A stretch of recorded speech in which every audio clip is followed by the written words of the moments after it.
Let's jump right in, shall we? Today's explainer is taking us on a seriously wild, surreal journey through the radical novel, The Body Without Organs of Eternity. And look, if you've ever felt just totally exhausted by the modern world's endless grinding demands, what we're talking about today is going to completely flip how you view your own life. We're breaking down a radical critique of our modern anxieties and literally systematically dismantling the psychological traps that keep us comfortably, but maybe unhappily, compliant.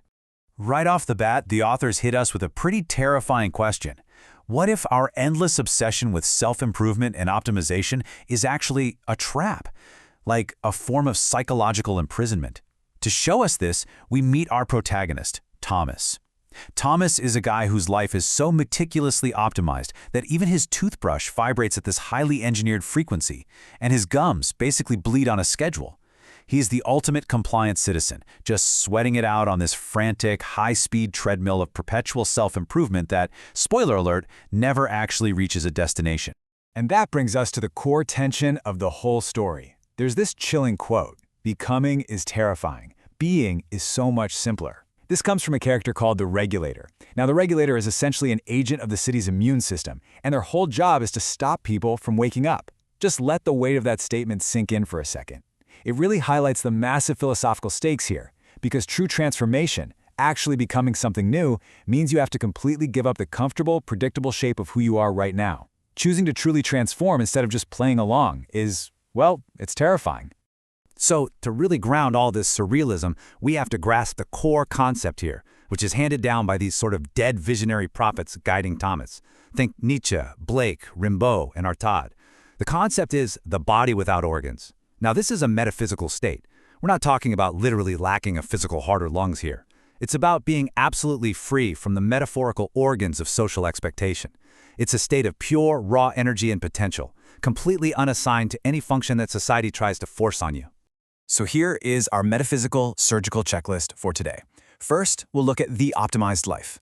Then, the bureaucracy of emotion, the trap of potential, the cost of connection, the myth of meaning, and finally, the body without organs itself. All right, let's start the unmaking with Section 1, the optimized life. Welcome to the city of organized flesh. You can really see the stark contrast they're drawing here. On one side, you've got organized flesh. This is a life that's totally driven by optimized metrics, right? You're just a compliant citizen, and your heart, it's nothing more than a biological pump. But on the other side, the body without organs represents this wild, untamed energy. It's an arrhythmic heart that beats entirely to its own truth. It is pure, raw potential. And really, this entire narrative is about making the journey from that rigid, measured compliance over to that state of raw, untamed potential. Moving a bit deeper, we hit Section 2, the bureaucracy of emotion, where we are dismantling the first organ. Thomas's whole unmaking process kicks off when these four dead prophets take him into this impossible, surreal library. And here he suddenly visualizes his own heart. But it's not a biological organ. Instead, he sees it as this tiny, totally exhausted bureaucrat sitting in a dreary gray cubicle, desperately filing away his emotions just to keep him compliant and productive. Honestly, you almost kind of feel bad for the little guy. Guided by Artaud, Thomas learns this three-step surgical method. Identify the internalized societal belief, face its psychological guardian, like our overworked bureaucrat friend, and then shatter the mechanism. By destroying that bureaucrat, Thomas actually reclaims his own raw, unmanaged feelings. Which brings us to Section 3, the trap of potential. Welcome to the maze of better selves and the museum of unlived lives. This part builds into an absolutely brilliant critique of hustle culture. Thomas walks into this crazy mirror maze and is confronted by what's basically an infinite menu of inadequacy. I mean, have you ever felt totally crushed by the weight of your own better selves? Thomas has to face fit Thomas, wealthy Thomas, enlightened Thomas, and yes, even the desperately annoying successful Thomas. But here's the kicker. These aren't actually real goals. They are just an engine of perpetual striving, specifically designed to make him feel endlessly insufficient, so he just keeps consuming more solutions. To be free, he literally has to shatter every single mirror.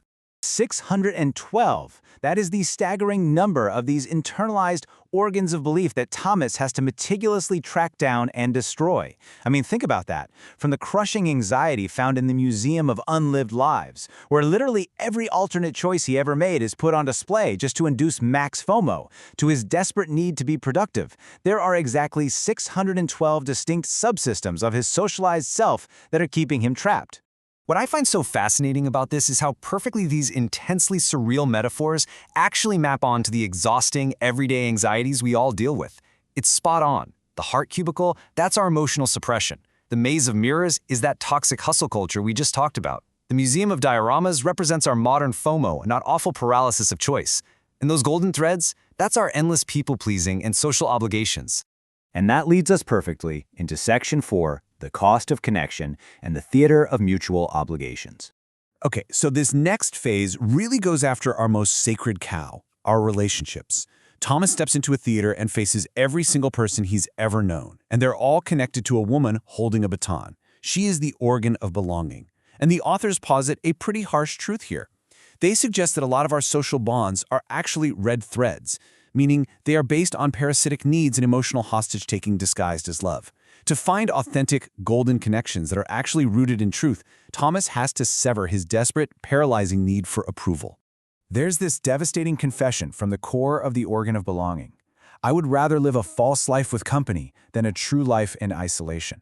And wow, doesn't that just highlight the terrifying reality of our social compliance? It's all driven by that primal fear of exile. Society basically controls us through the people we love and our terror of being cast out. But here's the thing. When Thomas crushes this pulsing core of need, he doesn't turn into some unfeeling sociopath. Actually, he becomes capable of genuine love without requiring it, and he can finally be alone without it feeling like a literal death sentence. Approaching the final stages of the surgery, we face Section 5, the myth of meaning, in the Monastery of Necessary Narratives. As the surgery continues, Thomas has to confront that agonizing human compulsion we all have, forcing a neat, coherent narrative onto the totally random chaos of existence. He meets this old monk in a cathedral that's entirely built out of ideologies, and the novel takes a very impartial stance here, suggesting that all of these meaning-making structures, whether we're talking about religion, capitalism, social justice, or personal development, can actually become cages. Because regardless of where they come from, politically or spiritually, these narratives mediate and kind of dull our actual raw experiences by forcing us to constantly find a lesson or some grand purpose in absolutely everything. Which triggers a massive breakthrough for Thomas. He realizes that things matter without having to mean something. It's such a profound shift. When he crushes the core of narrative, the whole cathedral collapses. But instead of falling into this dark pit of despair, he just feels incredibly light. He realizes that when you liberate yourself from the need for some grand cosmic narrative, you can actually experience the joys and pains of life directly, just simply because they're happening, not because they're part of some predetermined story arc. And finally, we arrive at Section 6, the body without organs. The anatomy of unmaking is complete. We've reached the absolute culmination of Thomas's metaphysical surgery. Stripped of all those societal organs, the need for approval, the constant optimization, that desperate meaning-making, Thomas enters a state of liminality. He's existing in this deeply uncomfortable yet incredibly thrilling, undefined space. He's no longer commanded by the city's rules. He is standing right on the threshold where true transformation can finally actually happen. In this liminal state, he's handed the book of becoming, but the pages aren't filled with text, they're blank mirrors reflecting pure light. It's such a powerful image, showing us that he is now completely empty of any prescribed function. He shed all those internalized authorities that constantly whispered who he should be, and he is fully restored to raw, completely undefined potential. Which leaves us with this final, truly haunting question to ponder from today's explainer. If you bravely dismantled the parts of yourself that exist purely to please society, what would actually be left? Would you dare to find out? Think about that tomorrow morning when your alarm goes off at 6 a.m.